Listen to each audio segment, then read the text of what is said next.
Greetings from Tournon-sur-Rhône, the friendliest town in France.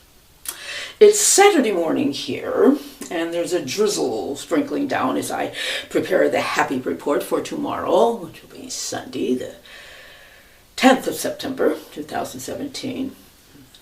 This is the third Happy Report vodcast produced by Tributaries Unlimited and happily brought to you by yours truly, in the sincere hope that it will brighten your day and week and help your personal tributary find its way to the mainstream. This week's presentation might be a tad longer because first I want to take a moment to remember and send healing, loving, warm energy to all of our global family who've been touched by hurricanes and floods and natural disasters, be they in India or Texas and most recently in the Caribbean. To our brothers and sisters in southern Mexico who've fallen victim to a devastating 8.1 earthquake.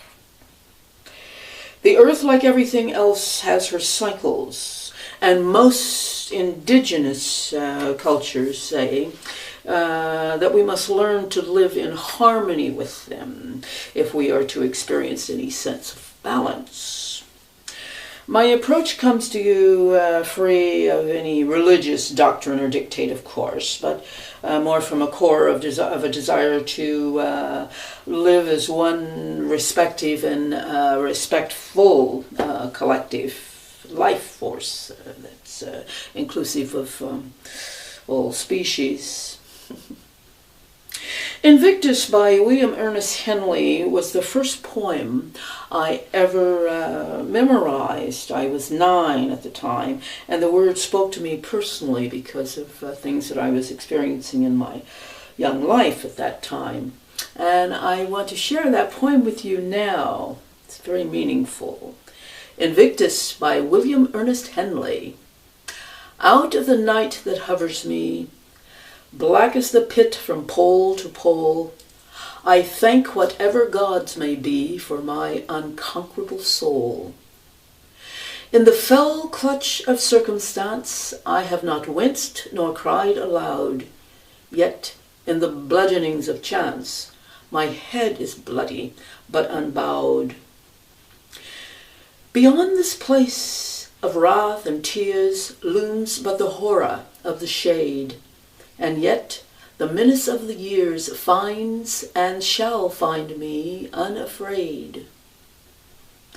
It matters not how strait the gate, how charged with punishment the scroll.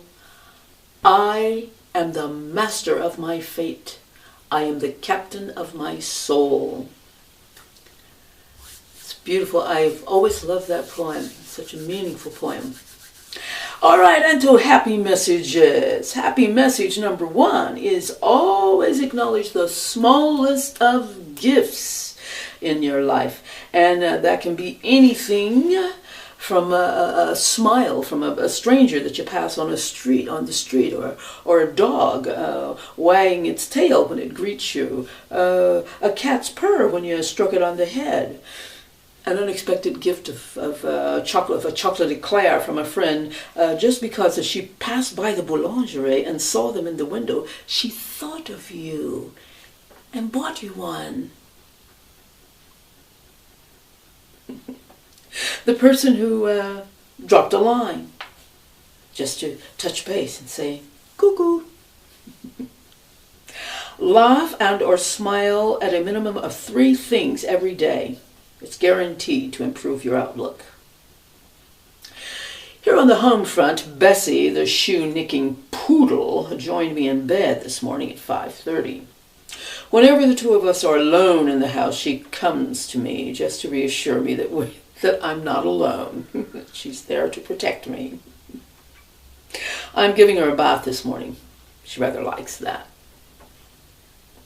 Well, I guess that's about it for the happy report for this week. Happy report number 3. And till next time. I'm very glad that I'm very happy to report that I've been receiving some very, promising and some very encouraging feedback from them. And thank you so much. I appreciate all of them. And until next time, namaste.